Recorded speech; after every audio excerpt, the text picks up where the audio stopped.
Tiene la palabra el diputado Recalde. Gracias, señor presidente. Bueno, se ha hablado mucho esta noche, muchos de mis compañeros del bloque han hablado y muy bien, haciendo un análisis crítico de esta norma. Esta norma realmente como técnica legislativa deja mucho que desear. Se la llamó ley ómnibus. Yo recordaría al general Perón cómo caracterizaría al general Perón esta ley. Yo digo que en vez de ley ómnibus la llamaría ley sofá-cama. No sirve ni como sofá ni como cama. El sumario es realmente impresionante en su categorización. Creación del Programa Nacional de Reparación Histórica para Jubilados y Pensionados. Cuando uno desglosa el contenido de la ley, realmente crea jubilados de primera, jubilados de segunda, pensionadas que si mueren el cónyuge o la cónyuge no hereda. Es decir, realmente tiene tantas críticas que se han hecho acá que no quiero ser reiterativo. Una de las cosas que realmente me conmovió fue con el tema de la moratoria, que dijeran, qué barbaridad, el trabajador que no hizo los aportes no tiene que tener el mismo derecho que el trabajador que hizo los aportes. Y eso es ignorar la realidad. Y la realidad de nuestro país implica admitir que pese a que el trabajo no registrado desde el 2003 al 2015 se bajó de un 50%, encontró un piso que no pudimos horadar del 33%. Esos trabajadores no registrados, trabajadores en negro, son, después de los desocupados, el segundo sector de mucha vulnerabilidad, porque al no estar registrados ganan menos de lo que gana el que está en blanco, que está registrado, no tienen acceso a la obra social, no tienen el seguro de las administradoras de riesgo de trabajo, y es por esas razones muy vulnerable. Ahora, él no hizo los aportes, el que no hizo los aportes y contribuciones es el empleador.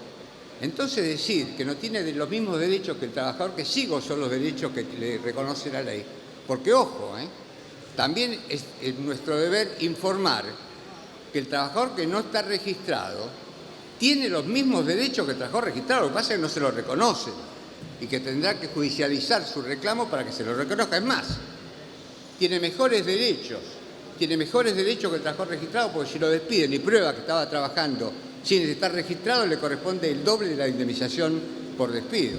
Hay un derecho que le falta, que esta Cámara 2 veces aprobó un proyecto de ley, que es otorgarle el seguro de desempleo al trabajador que no está registrado, porque el seguro de desempleo lo cobra el que está registrado, pero no el que no está registrado.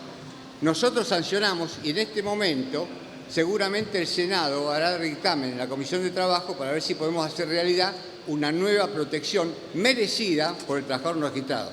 Ahora, decir que la moratoria le consagra derechos que no tendría que tener, me parece que es de suma crueldad.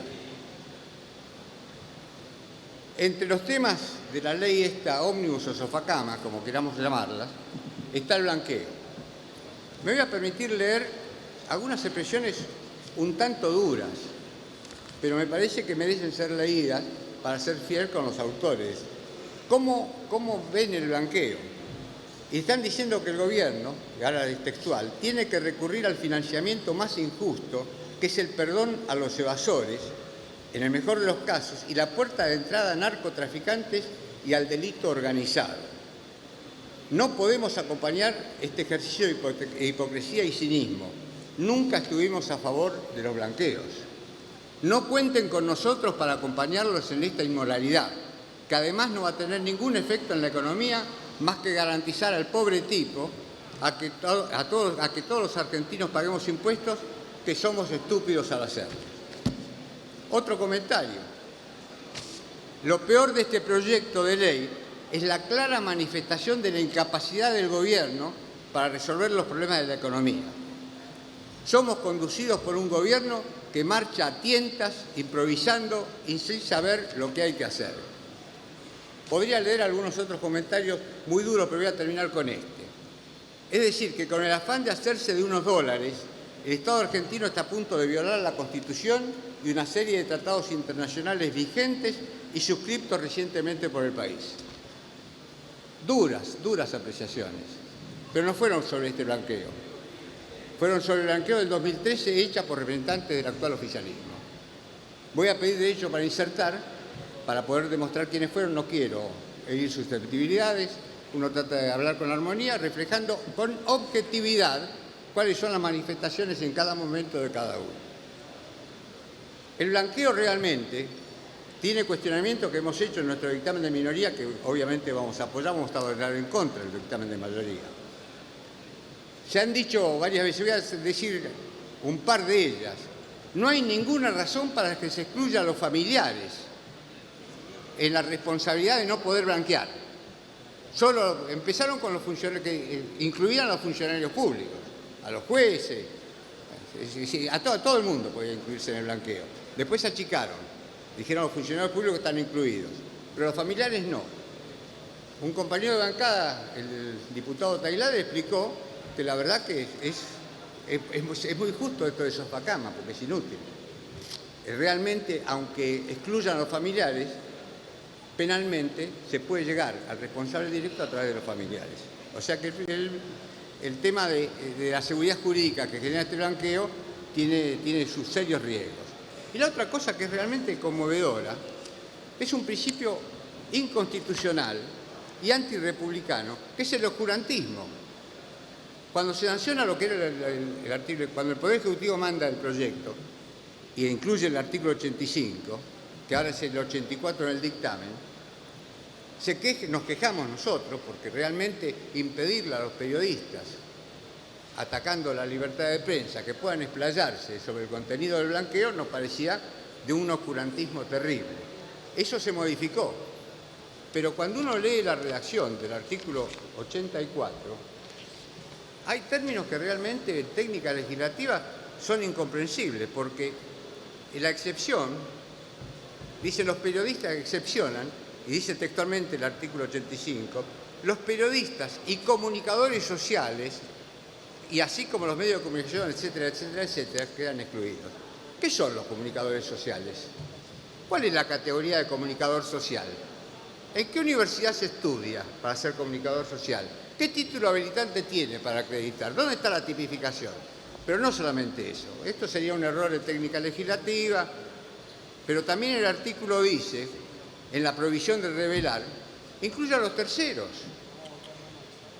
¿Qué obligación de secreto fiscal tienen los terceros? Porque los terceros tienen una amplitud que realmente es enorme. No hay ninguna limitación.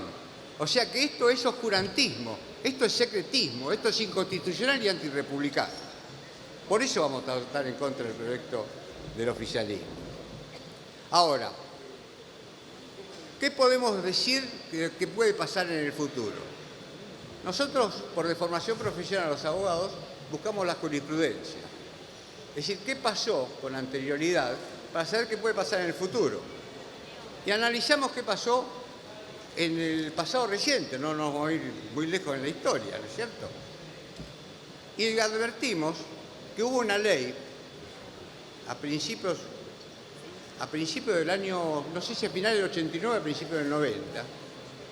En realidad fueron dos decretos, 1477 y 1478 del año 89, que establecieron un sistema de una especie de pago en especie de la remuneración, que se conocieron como ticket canasta. Ese sistema rigió desde 1989 hasta el 2007, con alguna variación allá por el 2006 más o menos. Hicimos un estudio de qué significó en cuanto a transferencia de recursos este sistema de pago en negro, que se podía pagar hasta el 20% de la remuneración en especies. Al pagar el 20% de la remuneración en especies no contribuía a la seguridad social, a los fondos con destino a los jubilados, y también perjudicaba al trabajador, porque no se computaban los efectos laterales del contrato de trabajo. Es decir, no se computaba para el aguinaldo, para las vacaciones. Diputado, se había parado el reloj. así que lo dejo a su criterio y con sentido común su discurso. Usted Gracias. dígame cuando pasé los 19 minutos y yo corto a los 19 minutos y medio. Bien. O a los 25, pero por ahí. Descuénteme esta interrupción. Gracias. Este sistema, durante el periodo de vigencia, significó una transferencia de recursos de 21.000 millones de dólares. 21.000 millones de dólares que perdió la Seguridad Social y perdieron los trabajadores. Ahora, ¿qué pasó cuando se propone la derogación de este sistema? Un proyecto de ley derogando el sistema de los tickets de canasta para que vuelvan a hacer remuneración, vuelvan a contribuir a la Seguridad Social y vuelvan a beneficiar a los trabajadores. Fue la ley 26.341. Hubo una enorme mayoría a favor. ¿Sabe quién votó en contra? Los diputados del PRO. Y lo digo con todo respeto, porque es una cuestión ideológica, no estoy descalificando. Estoy caracterizando con objetividad el pensamiento. Y uno el pensamiento ajeno lo respeta. Pero esta es la realidad, votaron en contra. Si hubieran tenido mayoría en ese momento como la tienen ahora, ¿qué hubiera pasado si hubiera seguido desfinanciando la Seguridad Social y los derechos de los trabajadores? Pero sigamos para ver qué sucedió. Después se privatiza. El sistema de Seguridad Social se privatiza y aparecen las AFJP. Ya se habló mucho de las AFJP. Pero yo recuerdo algunos casos sintomáticos de las AFJP. Una siembra, 17 directivos procesados porque hacían negocios que cuando eran buenos eran para los funcionarios, cuando eran malos eran para los jubilados. Y en términos de subversión de valores, había un administrador, una FJP máxima, que hacía una publicidad para que se adhirieran a esta administradora de fondos de jubilación y pensión, que era una oblea que se pegaban, seguramente en los mingitorios se pegaría, que mostraba a un pibe de 10 o 11 años que decía, cuando sea grande quiero ser rico y por eso me voy a afiliar a una FJP máxima. En mi barrio, cuando teníamos esa edad, los pibes querían ser o presidente o jugador de fútbol o bombero, y las chicas normalmente maestras de escuela. Pero no pensábamos en ser ricos. Esta es la subversión de valores que generaba el neoliberalismo con esta ley. ¿Quiénes votaron? Más aplausos, por favor. Cuando votamos la ley de estatización de las AFJP, también debo decir que los que hoy son oficialistas votaron en contra de la nacionalización de las AFJP. Pero sigamos, para ver qué antecedentes tenemos. Pero voy a cortar porque veo que está terminando el tiempo y no quiero abusar de la paciencia del presidente y de los compañeros diputados y diputadas. Cuando vemos todo esto, podemos prever qué va a pasar en el futuro. Cuando hablamos de que realmente se está atacando el sistema de sustentabilidad del Fondo de Garantía de Seguridad, del FGC, cuando vemos que se quieren vender las acciones que teníamos en las empresas privadas, cuando vemos que lo que está pasando con los jubilados de primera y jubilados de segunda, y vemos que la fragilidad que tiene este sistema en el futuro, uno puede prever que estamos por volver al sistema de AFJP, realmente por la forma en que se votó con anterioridad. Cuando en aquel momento era minoría, ahora son mayoría. Así que podemos prever un futuro que realmente, parafraseando a Gabriel García Márquez, diría que es casi una crónica de una muerte anunciada. Porque estamos viendo, lo estamos observando. Es decir, quieren vender las acciones, es manifiesto, que es una forma de privatizar lo que habíamos nacionalizado, que es una forma de evitar que el rol del Estado se cumpla también en las grandes empresas, no son más de 40, grandes empresas donde se puede advertir y colaborar. Incluso la experiencia indica, porque tenemos compañeros que fueron directores en esas sociedades, que tuvieron mayor rentabilidad, porque se contribuyó a eso. Es decir, la capacidad de los funcionarios del Estado contribuyó a que tenga mayor rentabilidad. Ahora, esta reforma previsional es absolutamente regresiva, pero también queremos decir que la historia no termina con la sanción de esta ley. La historia continúa.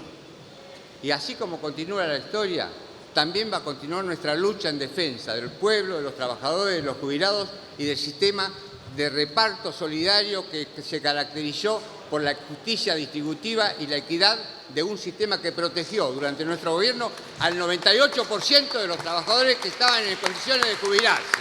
Y además, como nunca se estableció una movilidad jubilatoria con una fórmula que no necesita ninguna actualización porque se actualiza cada semestre, y también se revela que no importa cuál fuera la consultora que dijera cuál es el aumento del costo de vida, siempre la fórmula de movilidad jubilatoria superó cualquier índice del costo de vida. Eso se llama justicia distributiva, eso se llama justicia social, que es lo que nosotros aspiramos, a que en un momento dado, si se aprueba esta ley, poder derogarla con una mayoría que justifique que el pueblo argentino vuelva a tener una justicia social, distributiva, equitativa e igualitaria. Gracias, presidente.